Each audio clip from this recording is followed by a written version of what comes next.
Okay, good morning, everybody. Welcome back from, hopefully you all had a great Easter weekend last weekend. Nice to see some faces in the audience. So for anyone that still wants to come in person, we're in Classroom D, just run up and join us in person for some coffee and company. Before we begin, I would like to respectfully acknowledge that we are located on Treaty 6 territory, a traditional gathering place for diverse Indigenous peoples, including the Cree, Blackfoot, Métis, Nakota Sioux, Iroquois, Dene, Ojibwe, Saulteaux, Anishinaabe, Inuit, and many others whose histories, languages, and cultures continue to enrich our vibrant community. I'm delighted to introduce our speaker today, which I will just make a note that we actually invited many weeks ago. I'll let him give context from that. So Dr. Mark Joffe, well known to our department, he did his undergraduate and medical studies at the University of Calgary. And then we were able to attract him to the U of A, where he did his internal medicine and infectious diseases training, followed by a 3-year research fellowship at Stanford University School of Medicine. He is professor of medicine in our department at the University of Alberta and was appointed Chief Medical Officer of Health for Alberta November 14th, 2022, a role in which he served until a couple of weeks ago. And he's represented local and national medical communities by serving as President of the Royal Alex Hospital Medical Staff Society, President of the Capital Region Medical Staff Association, and served 2 years as President of the Association of Medical Microbiology and Infectious Diseases Canada. Most recently, he was the Senior Medical Director for Infection Prevention and Control for AHS from 2009 to 2017, and he was VP and Medical Director for AHS from 2017 through to 2022. His major interests are in quality and safety in healthcare delivery and prevention of infectious diseases in both patients and healthcare workers. And so I'm delighted to have Dr. Mark Joffe present today's Grand Rounds. Good morning, and thank you, Dr. Kassam. Kind of feels like coming home to some respect. Great to see everybody here this morning and all of you out in Zoom land. I really appreciated the invitation. As Dr. Kassam said, the invite came to me, I don't know, 3 weeks ago, maybe. I was still employed at that time. And I had to have permission of the minister's office in order to speak here this morning. So I did actually get that permission. I have no... Is it not moving? I just have to click on the screen like this. Click on the screen. Now you use the arrows. Sorry? Now you should be able to use it. Now I should be able to use the arrows. Perfect. Okay. So I have no conflicts related to the talk this morning. However, as I just mentioned, I have very recently left the employ of the government of Alberta, and there may be, I will need to be a little bit careful what I say. There may be some questions that I can't address directly, but I will make that clear if those questions arise. So thank you, Dr. Kassam, for the land acknowledgement. I would also like to acknowledge that I have the great privilege of living, working, and playing on historic and contemporary Indigenous lands. So I'm going to try to address two simple things this morning. First of all, what is measles and why do we care about it? This is a disease, particularly for adult medicine, that we probably haven't thought about or in many years or perhaps have never thought about. And then secondly, I'm going to give a bit of an update on measles. Now, I will say I was right up to date until 2 weeks ago. I knew about every case and the circumstances. I am now about 10 days to 2 weeks out of date, but I will try to give you a sense for what is happening in the province. So this is what we're going to talk about. This is the measles virus, otherwise known as rubeola virus. The disease, of course, is measles, sometimes called red measles. And again, I'm going to try to explain what this is all about and why we should care about it. So it used to be true that measles was an inevitable rite of passage of childhood. It should not be true anymore. And I do want to make it clear, measles was never a mild disease. It is something that kids had to endure before the vaccine became available, but it was never a mild disease. And I'm going to try to emphasize that for you. I'm going to spend a couple of minutes walking through the pathogenesis of measles because it's really important to understand what this virus does, and ultimately this factors into the manifestations and some of the concerns we have about this virus. So measles is a respiratory virus. It's spread on respiratory particles. As I will highlight in a few minutes, it's often spread at very long range on tiny respiratory particles. It's inhaled down into the lungs. That's the mode of infection usually, although it can infect the conjunctiva. But it usually gets down deep into the lungs where it's picked up by alveolar macrophages and dendritic cells. Those cells of the immune system then go locally to the local lymphatic system where the virus then infects CD4 positive memory T cells. From that point, those memory T cells then enter the circulation and disseminate very widely throughout the circulation, both through the circulatory system and the lymphatic system. At that point, I don't know if the arrows, no, oh, there it is. At that point, and the green in the background reflects the viral load as the virus is replicating. The virus actually then goes back and infects the respiratory tract. Now it infects the epithelial cells lining the respiratory tract, multiplies to very high levels, destroys epithelial cells lining the respiratory tract up into the nasal passages and including the conjunctiva. And the virus is now multiplying massively, and individuals begin to cough because the virus is in the respiratory tract. And if you were a virus, that's exactly what you would want. You would want people to start to cough. Viral load is now peaking. The person is maximally infectious, and the virus spreads on and on and on. The virus is also seeding the immune cells within the skin. And at that point, it attracts other immune cells. And in fact, that's what actually causes the rash. So it's the immune attack with some edema in the skin. The individual develops a rash and then ultimately goes on to recovery. But as I will come back to, the virus is also multiplying massively within cells of the immune system. And this will lead to a long-term immune suppression that is not well known, I don't think, but is critically important to the pathogenesis of this virus.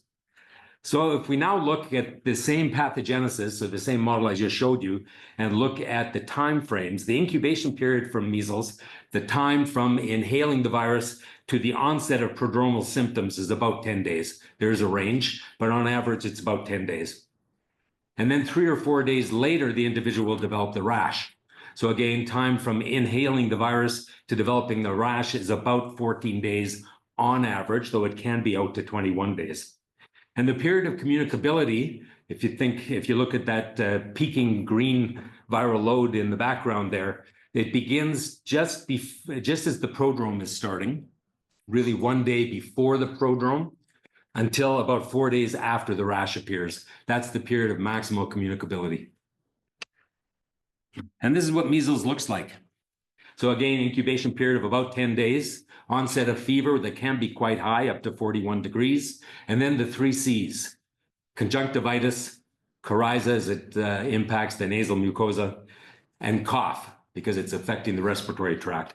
Now, of course, this is very nonspecific. It'd be very difficult to recognize that somebody has measles if they presented with these symptoms. The conjunctivitis is a bit of a tip-off, but of course, also nonspecific.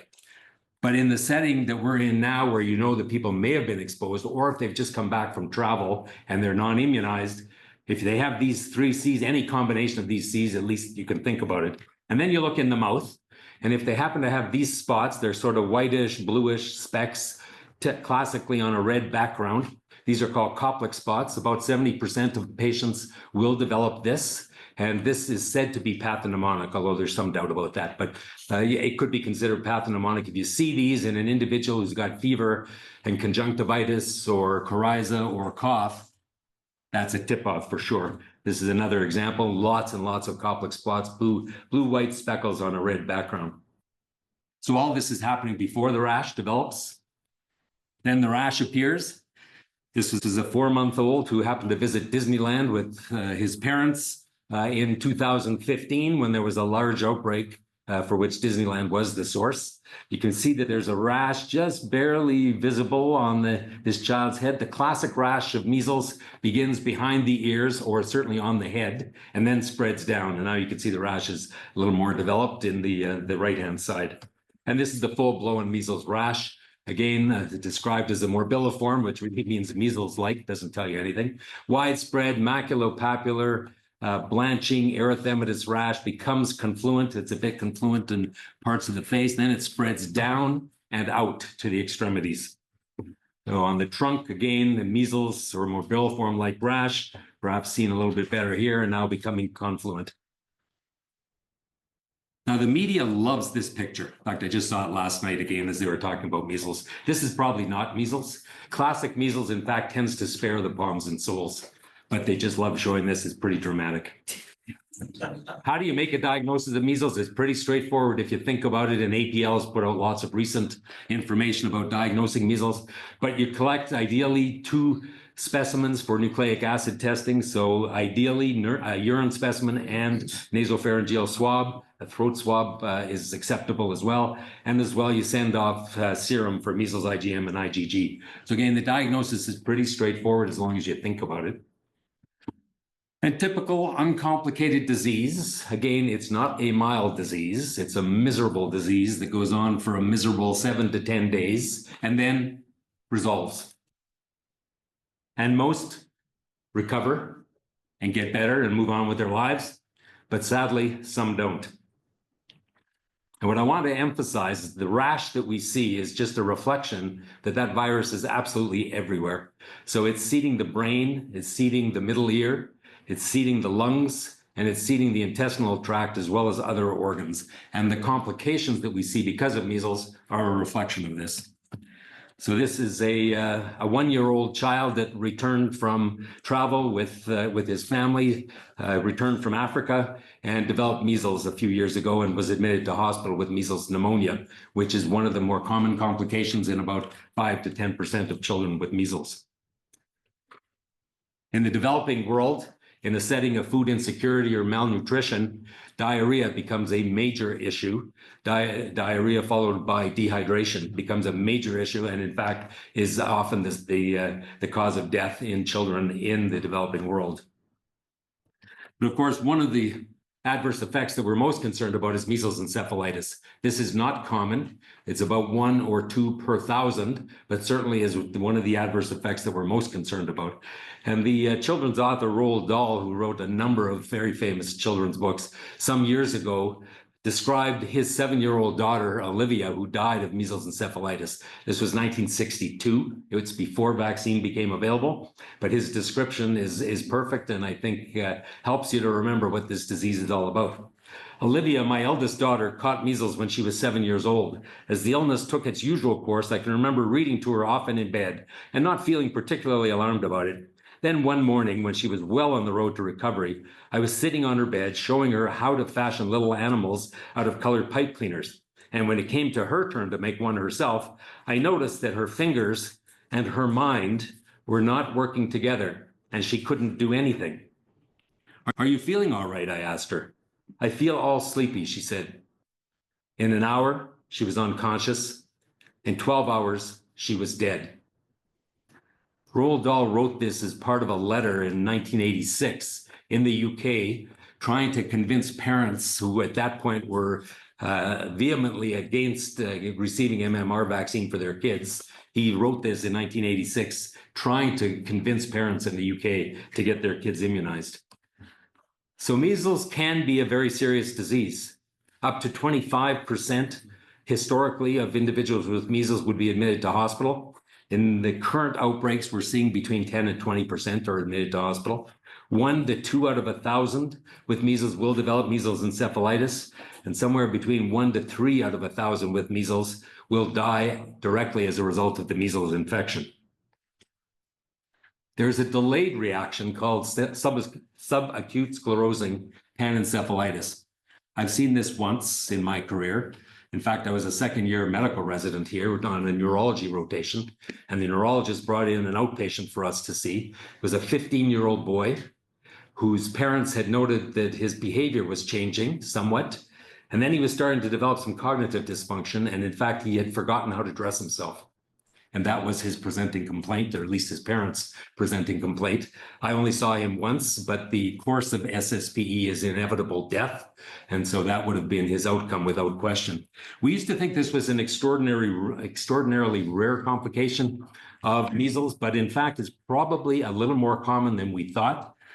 Based on an outbreak in California from 1989 to 1991 with follow-up, it was estimated that SSPE occurs in about 1 in 500 to 1 in 1,500 children.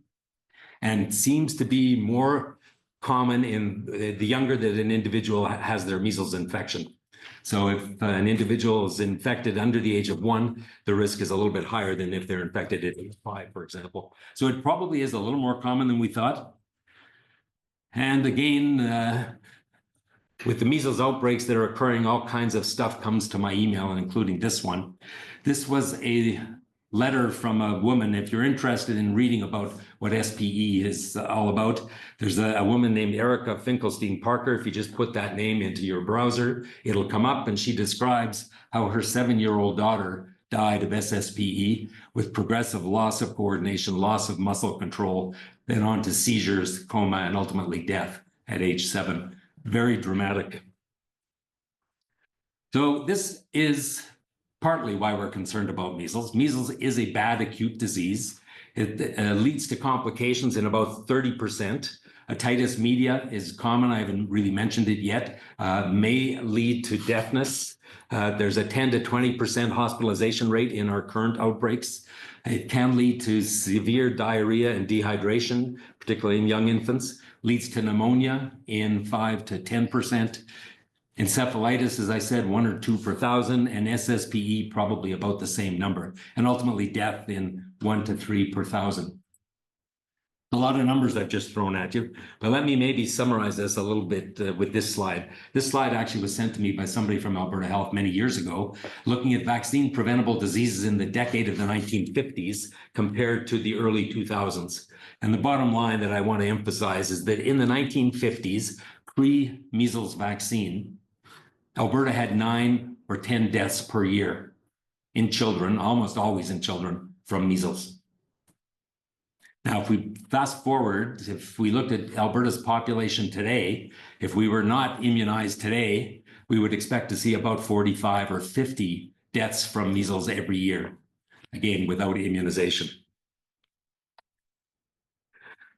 So I've highlighted the acute illness and the complications from measles. What I want to spend a couple minutes on, because I think it's fascinating and I think it's critical to understand it, is that the measles virus is unique in leading to prolonged immunosuppression that lasts for 2 to 3 years after the measles infection, and that there are deaths as a complication of measles that have nothing obvious or nothing directly to do with measles. So these are non-measles infectious deaths that occur 2 or 3 years down the road, and you'd never make the link with measles, but in fact, it's the original measles infection that then sets the individual up for that fatal infection.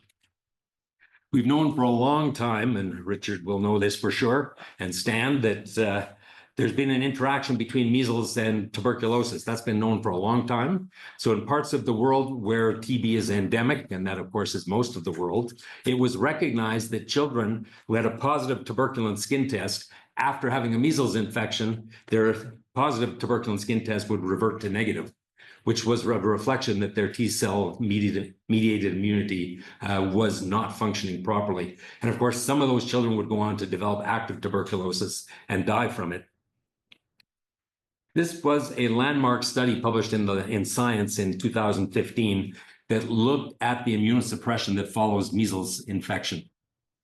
And what they found is that measles infection leads to a prolonged immunosuppression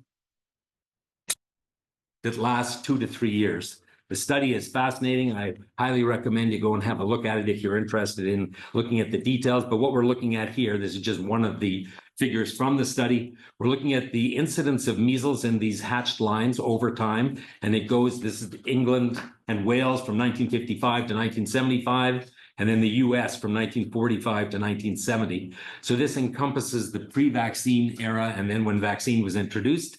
And again, we're looking at the incidence of measles over time in the hatched line. And above that, in the solid line, is non-measles infectious deaths that occur. And there's a direct correlation over time between the incidence of measles and non-measles infectious deaths. And that correlation actually lasts, there's an excess of deaths 2 to 3 years beyond the measles infection. You have to go to the original article if you want to see the more convincing evidence. And of course, vaccine was introduced in the late 60s to 1970. And both, of course, the incidence of measles as well as the incidence of measles or non-measles infectious deaths both decline after introduction of the measles vaccine. That same group wanted to understand better how this actually happens. And so fortuitously, they were on the ground in the Netherlands when there was a measles outbreak, and they actually collected serum from children before they had measles. These were both vaccinated and non-vaccinated children. They collected serum before these children had measles and then after they had measles. And what they found is that there was a marked depletion, like 20 to 70% depletion of immune memory cells, including B cells, T cells, and plasma cells. And together with that, there was a very large reduction in both the magnitude and the diversity of antibody repertoire in these children. So measles infection leads to immunosuppression. If you remember back to the pathogenesis slide I showed early on, it infects the immune cells, leads to a long-lasting immune suppression that goes on for 2 to 3 years and sets that individual up for the potential for non-measles infections, particularly respiratory infections. And of course, there is disease and there's some death linked to that. So measles isn't just a rash, a cute little rash on a cute child, as some of these images show. It can be a very dangerous disease, particularly for infants and young children, and it can have significant long-term complications. So who's at the greatest risk for severe measles? Well, infants and children under 5. We think adults over the age of 20. I'll come back to that. Non-immune pregnant women and their babies, and people with compromised immune systems. So what does measles look like in adults? Obviously, this is grand medical rounds. I thought you would want to know what this looks like in adults. There isn't a whole lot out there. I tried to find information about this. There isn't a lot. The disease is going to look the same. So again, the fever, the 3 C's, and then the rash, it's going to look the same. But it's likely that there's an increased risk of complications in adults over the age of 20. Again, the literature, this used to be a childhood disease, exclusively a childhood disease. It's so infectious that every child would have had it in childhood, so we just never saw it in adults. So there isn't a whole lot of literature that I could find, at least, about measles in adults. But we do think that the complications are likely to be more common in those 20 and older.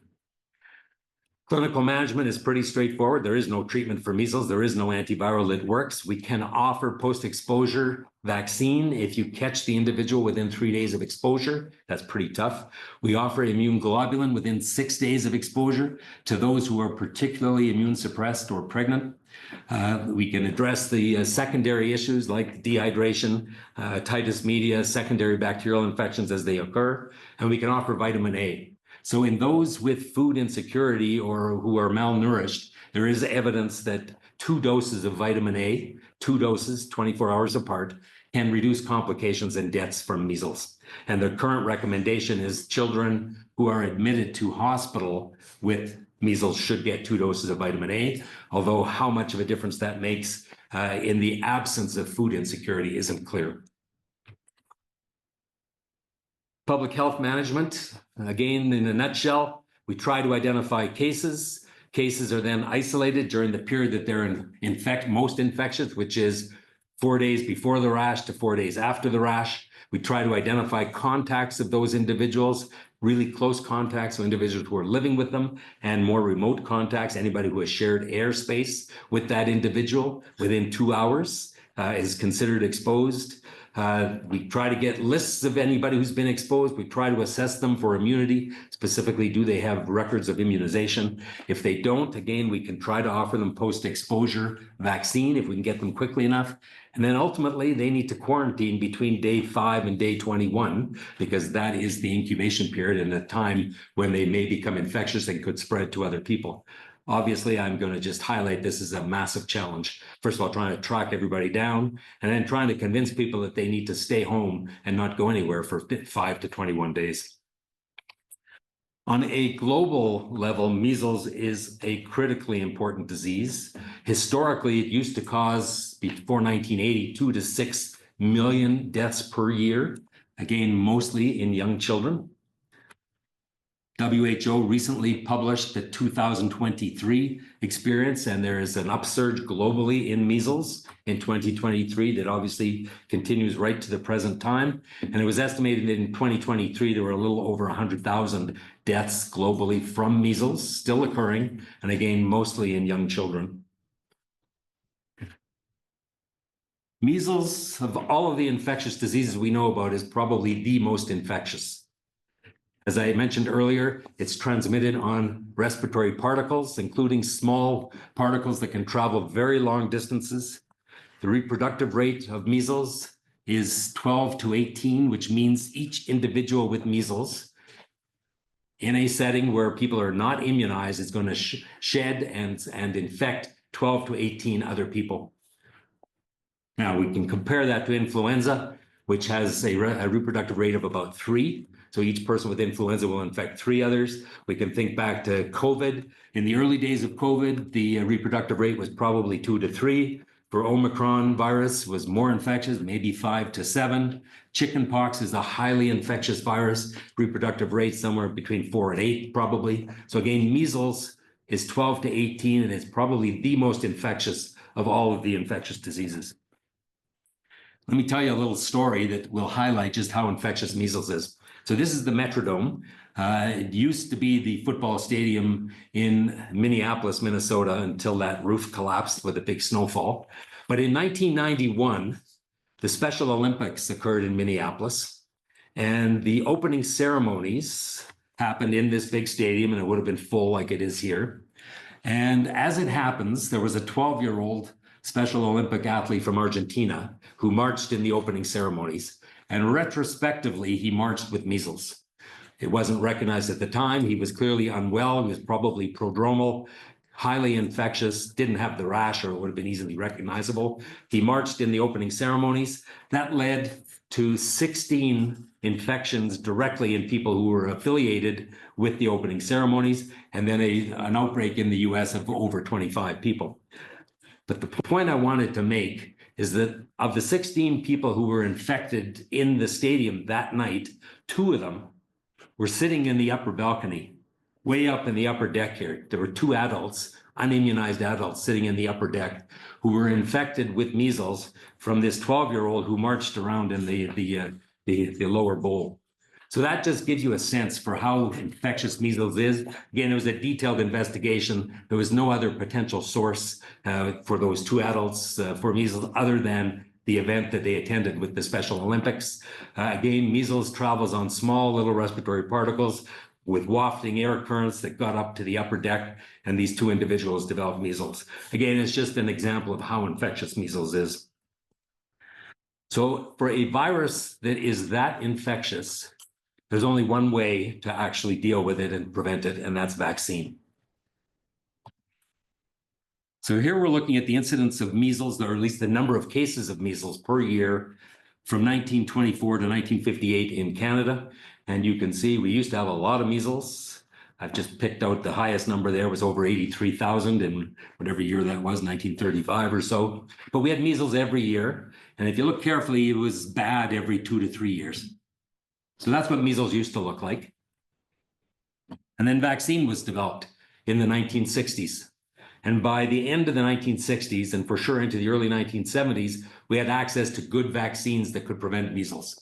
So the live vaccine that we use now was developed again in the mid to late 60s and was formally introduced in the early 1970s in Alberta. In fact, in 1970, it became part of the public program.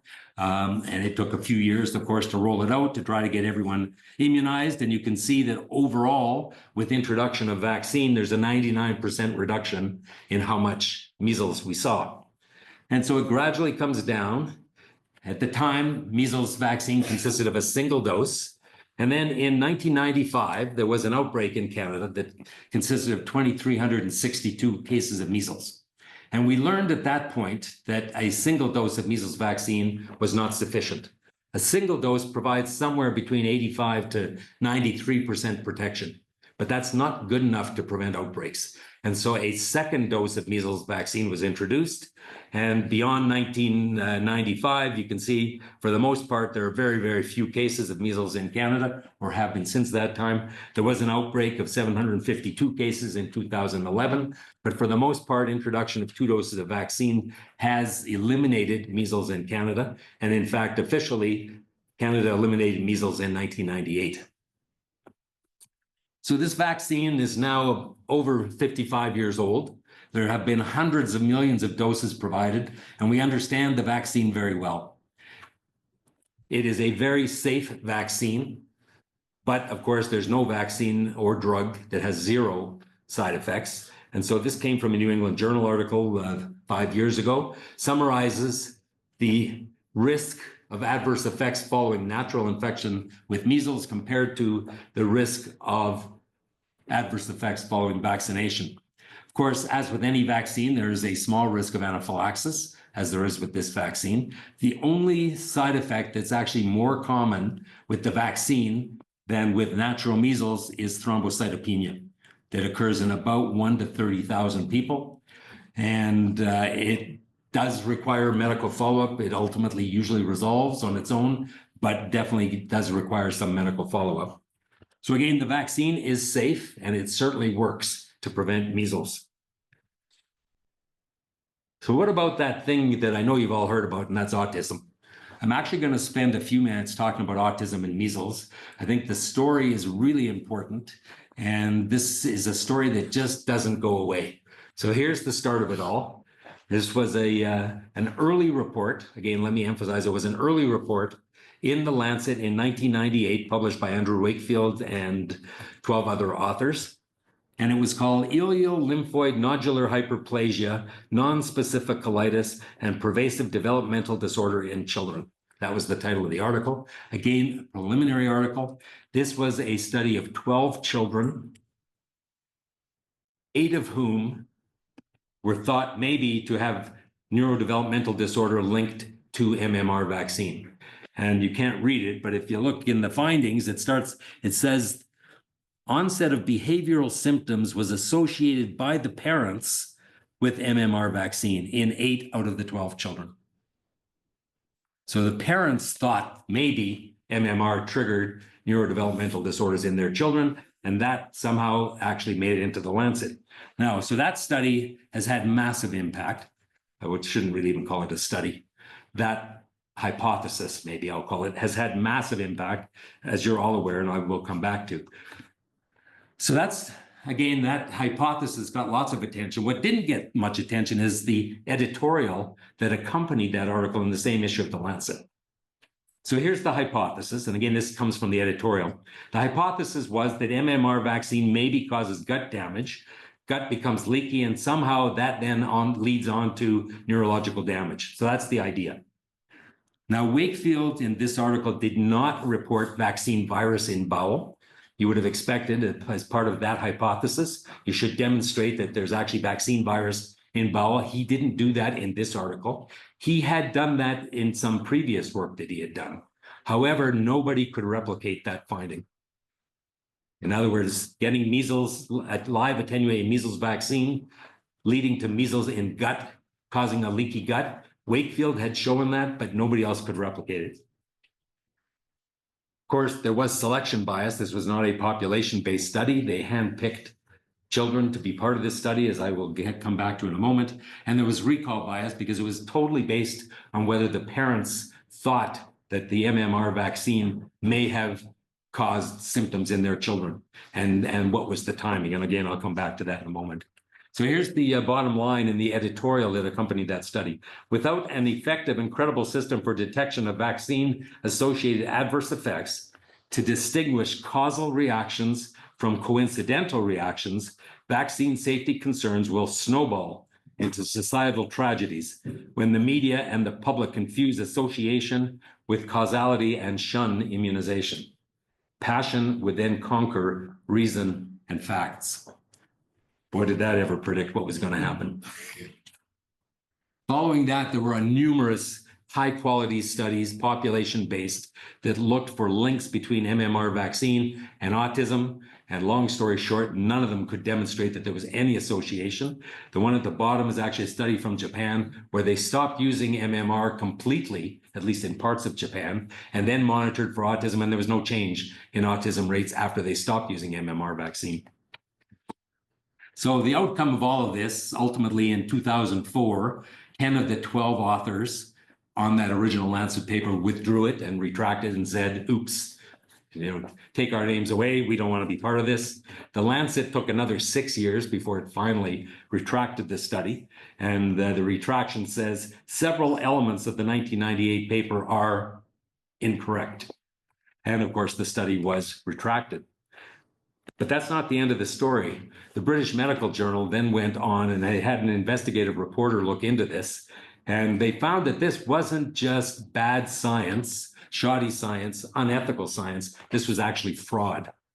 And here's the story. And again, there was a 3-part series that Brian Deere, who was the investigative reporter, published in the British Medical Journal, makes for fascinating reading. So here's what happened. Again, they had 12 children who were referred for an assessment of bowel and brain disorder, possibly linked to MMR vaccine. There were no controls. They relied entirely on parental recall and what the parents believed. So I'll come back to that in a moment. Of course, there was no ethics approval, no consent. I mean, that's bad. That doesn't necessarily mean that the outcome isn't important, but they did all kinds of invasive studies on these children without any kind of ethics approval or consent. But here's the clincher. The patient histories were actually altered and were falsified. Some of those children didn't have autism spectrum disorder. Some of them never did receive MMR vaccine. Many of them actually had onset of symptoms before they received MMR vaccine. So this is all completely made up. And as it turns out, Wakefield was actually hired by a lawyer who was trying to sue the vaccine company. And what they did is they handpicked children who also wanted to sue the vaccine, or whose parents wanted to sue the vaccine company. And they were handpicked. That ultimately led to that Lancet article and this whole story about autism and MMR vaccine. Of course, the authors, most of them have retracted. Wakefield never did. Wakefield himself and the senior author on the paper were struck from the physician registry in the UK. But unfortunately, that's not the end of the story, because obviously we're still talking about autism and MMR vaccine. It just doesn't go away. This guy, that's Andrew Wakefield, has been a hero to some. And the celebrities, numerous celebrities have latched onto this, including Jenny McCarthy. So here she is with her son who has autism spectrum disorder. And this is what she said: "Who needs science when I'm witnessing it every day in my own home? Evan is my science." And I don't want to diminish the tragedy that autism spectrum disorder could be, but this sort of sentiment just doesn't help anything. Here's another celebrity that long before he became president actually was talking about MMR vaccine or vaccines in general causing autism. So again, this was preceded him becoming president. The Institute of Medicine studied this in detail in 2011, found no link between MMR vaccine and autism. Here's a systematic review published in 2014 in Pediatrics, again, based on 67 studies, no link between MMR and autism. And here's probably the most recent and maybe the best, I think. This is a population-based study in Denmark where they looked at the incidence of autism over time in children who were or were not immunized with MMR vaccine. And you can see those who were not immunized have at least the same rate as those who were immunized with MMR over time. And in fact, you might even look at this and say MMR vaccine actually might be protective against autism. I don't think that's biologically likely, but that's, again, there's without a doubt, there is no cause between MMR vaccine and autism based on a wealth of accumulated evidence. And yet, Albertans still think that vaccine is linked to autism. And in fact, the feeling is so pervasive. This is a fascinating study in the veterinary literature. These are dog owners who are vaccine hesitant. Why are they vaccine hesitant? 37% of dog owners refuse to immunize their dogs because they think that the vaccines might lead to cognitive issues like autism. So that's how pervasive this thinking is. So I don't know what causes autism spectrum disorder, but I know almost with complete certainty that it has nothing to do with MMR vaccine. And in fact, MMR vaccine is one of the great scientific, medical, public health discoveries. So this was published exactly a year ago, actually. This was based on a 50-year review of a World Health Organization program called the Expanded Program on Immunization. In 1974, which was when the smallpox eradication campaign was reaching its peak, there was a decision to add other vaccines, that all children in the world should be protected against 14 vaccine preventable diseases. So there was implementation of vaccination widely throughout the world. So this is now a 50-year review of the impact of that program. And here it is again. This was published a year ago in the Lancet. It was estimated, and they used all kinds of mathematical and statistical modeling to do this, but it's been estimated that 154 million deaths have been averted through immunization over those 50 years. 61% of those, almost 94 million of deaths prevented, were because of prevention of measles. 9 billion years of life have been saved. And again, measles accounts for almost 6 billion of those lives saved because of prevention of measles. So I'm going to spend just the last few minutes telling you what's happening here in our province. We have a very complex ongoing measles outbreak that began with at least 6 and possibly more separate introductions of measles into the province. Now, we knew this was going to happen. This is not a surprise. Here was a one-off case in Calgary in November 2023. Child comes back from overseas travel, has measles. We got very lucky. No other cases. Same thing in Edmonton, a year ago, April 2024. One-off case and a traveler comes back, has measles. No secondary cases. We got really lucky. And then again, the same thing in Calgary last Christmas. A one-off case and a traveler got very lucky. There was no secondary transmission. So these were the warning shots. We knew this was going to happen. And in particular, if we looked at our immunization rates throughout the province, we knew this was going to happen. So the provincial approved immunization schedule includes 2 doses of MMR vaccine at 12 months and 18 months of age. And we do that to protect infants who are at most risk from measles. Here we're looking at 2-year-olds, and this data is publicly available up till 2023. These are the 2023 data. And we look at how many 2-year-olds have received their 2 doses of MMR as per the Alberta government mandate. And you can see that overall it's 69%. But if you look at the North Zone, the Central Zone, and the South Zone, it's considerably less than that. So this is the background. We knew we were going to have problems. And if you look at specific counties where we now have significant measles circulation, these are the rates of MMR immunization, 2 doses in 2-year-olds. It's not good enough. And so Ontario is now reporting over 1,000 cases as of yesterday.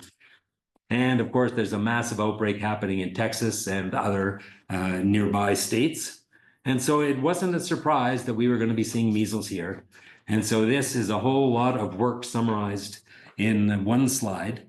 And again, we've had at least 6 separate introductions.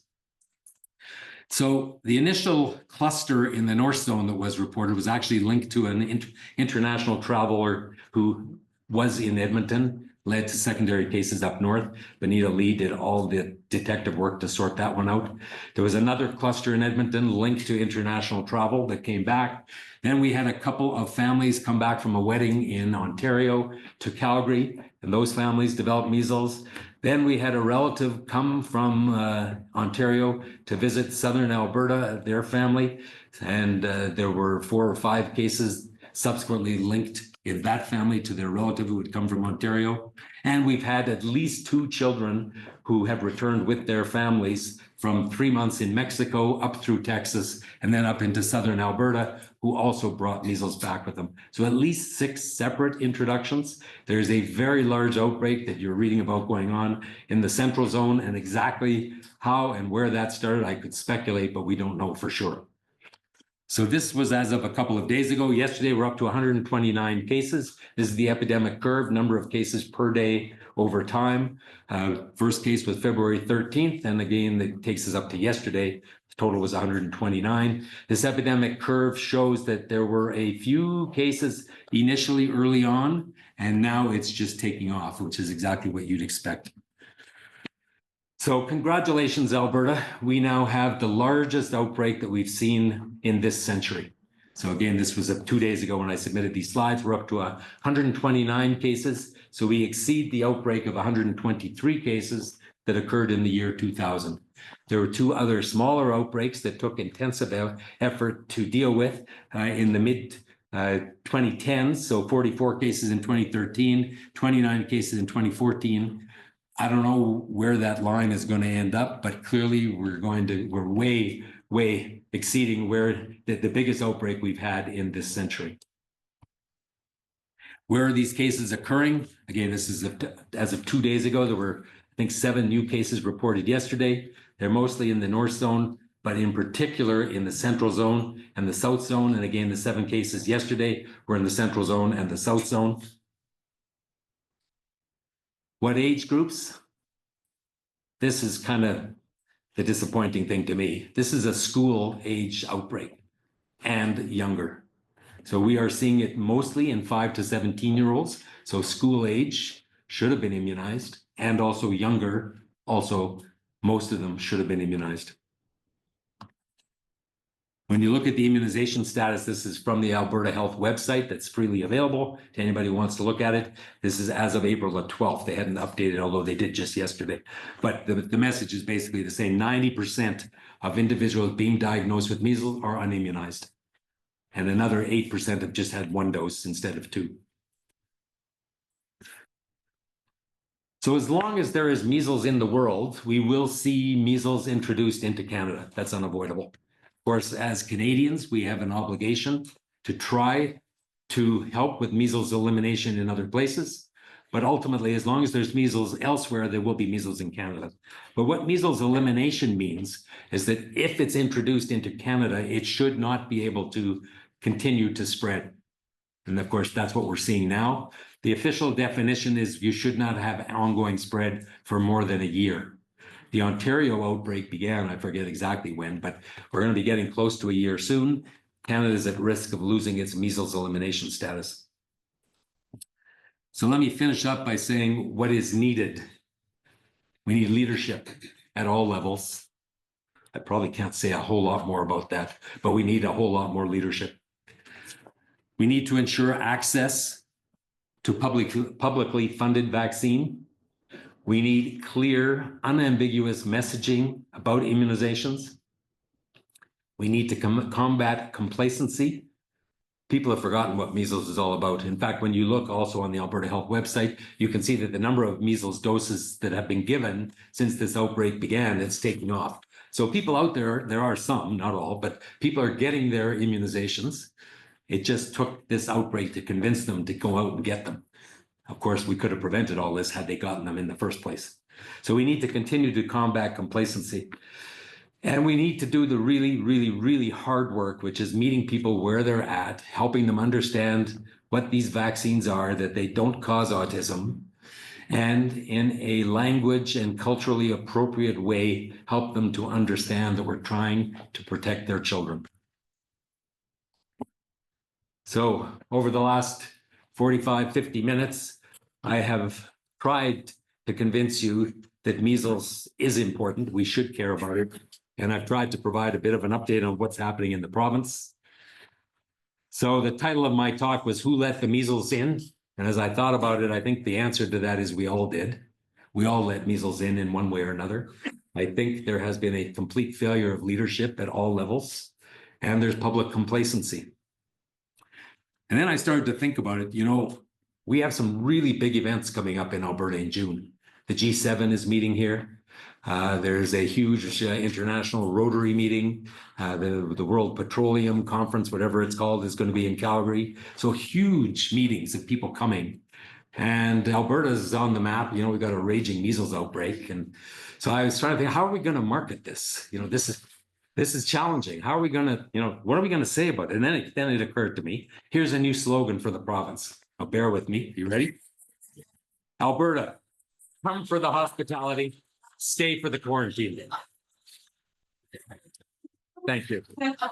Mark, that was amazing. I'm just gonna start it off. I know there's, for those that aren't here, or even those that are here, we have over 300 online and then, obviously the audience here, but what an amazing presentation.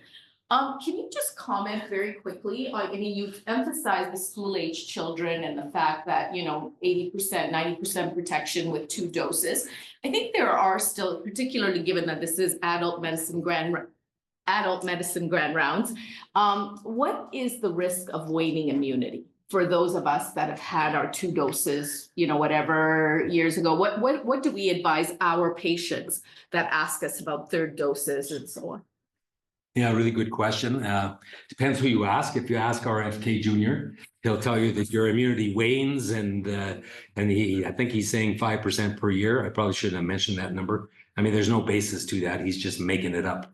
So as far as we understand, measles immunity is for life. There is a very small risk of secondary vaccine failure, which means you get out 30, 40, 50 years and that immunity is waning. There's no easy way to detect it, though. You can measure antibodies, but that doesn't tell you about your memory, your immune memory and your T cells. So the answer to your question is, if you've had 2 doses and you've been confirmed to have 2 doses, we believe you're immune for life. There's a very rare risk, again, of secondary vaccine failure, but for the most part, if you've had 2 doses, you're immune for life. Now, remember, there was a long period between 1970 and 1995 when we used to offer just 1 dose of MMR. So we've got lots of people out there who may have just had 1 dose. They're eligible for sure for a 2nd dose. And what about if you're immunosuppressed? So we have a lot of transplant patients and, other. Yeah, so good question about immunosuppressed individuals. Though this is a live attenuated viral vaccine, so we don't typically want to give it to those who are severely immunosuppressed.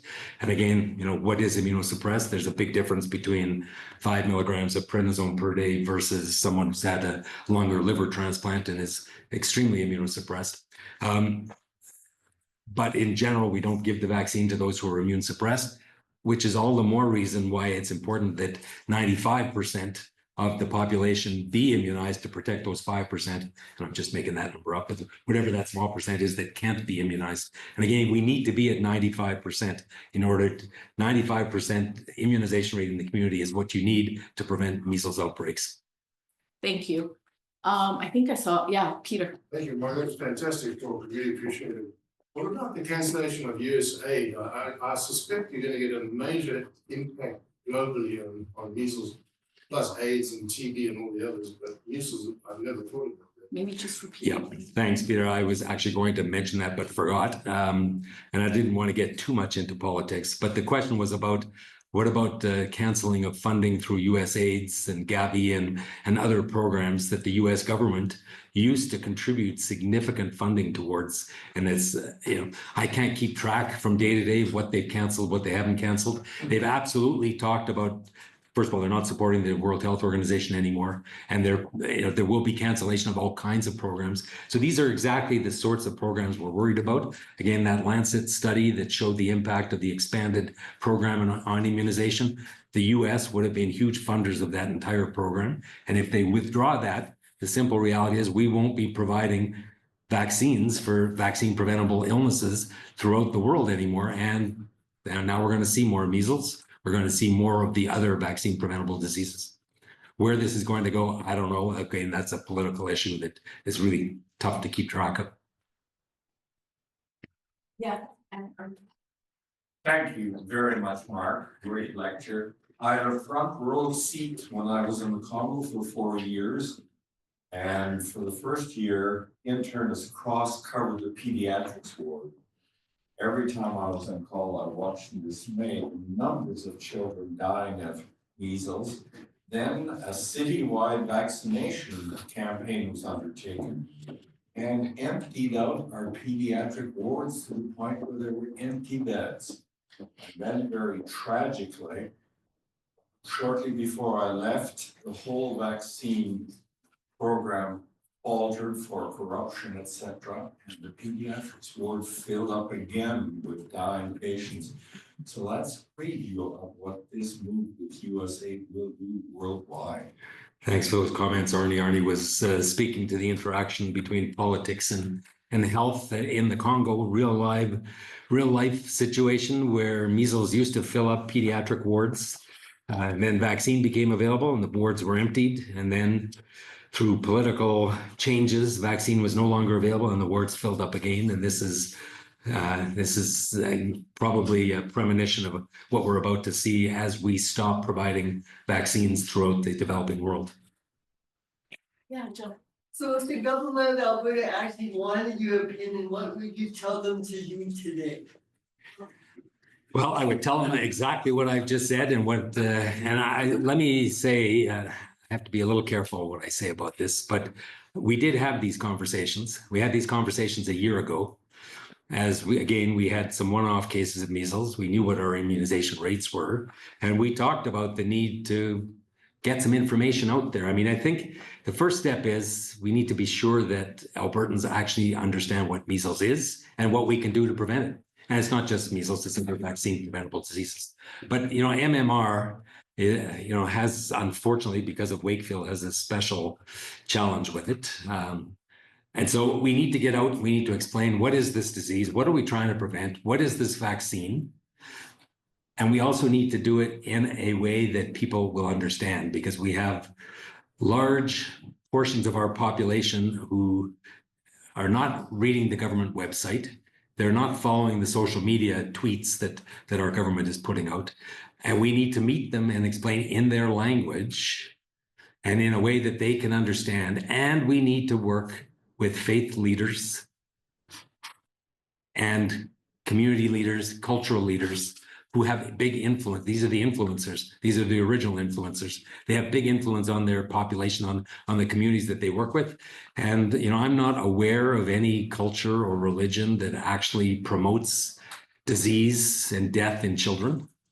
So I think we need to be working with people so that they understand what we can do to help prevent this. Ultimately, we're not forcing people to be immunized, right? But they at least need the information. And in fact, I am aware of instances of individuals being hospitalized with measles where the family is completely unaware that this was preventable, completely unaware. I've never heard the word vaccine. Maybe not in English, at least, or in their language. They've never heard the word vaccine, have no idea that this is actually preventable. And so we're failing these people. Big campaigns like they did for COVID vaccine, because I still think the biggest problem is people who can get around to it more than the people who disagree with giving this vaccine. So we need, for sure, advocacy, publicity. We need to make sure that there's access to vaccine, however that is, whether it's local public health clinics. Of course, they're being overwhelmed. Do we need to set up mass immunization clinics? I will say each of the 5 AHS zones, starting a year ago, did a lot of preparation to plan for measles. So they have worked, if you're in the central zone, for example, where exactly would you put a mass vaccine clinic? So, I mean, there are some logistical challenges.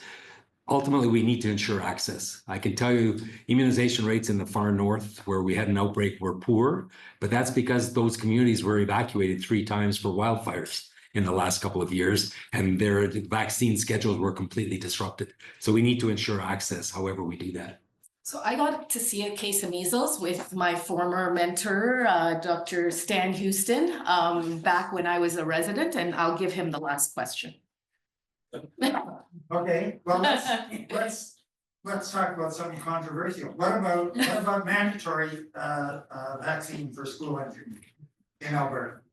Well, in most US states, almost every US states, so the question was about mandatory immunization prior to school entry. So what we do currently is there is actually a vaccine review at school entry. So kids are picked up who have not been immunized, and for all kinds of reasons. Some the parents did not want immunization. In others, they just never got around to it. And so we actually can update immunization. Most US states, in fact, it came about, I think, because of the Disneyland outbreak some years ago. Most US states implemented a mandatory requirement for immunization prior to school entry. Challenge with that is there are ways to get around it and increasing ways to get around it. But fundamentally, I would totally support that. Now, that's not going to fly politically. We are not going to make anything mandatory, although it does make me wonder about the what's the Compassionate Act, Monty? So we can force people to take treatment for their addictions, but we are absolutely not going to talk about mandatory immunizations. We are out of time. Just on behalf of the department, it's I know a mixed blessing, but we are so happy that we're going to have Dr. Joffe back in our department full time, both on the clinical and the academic side, and he's going to be around. And I know he'd welcome questions whenever you run into him. So, Mark, thank you for your service the last little while, and thank you for everything you do in today's rounds. Thank you.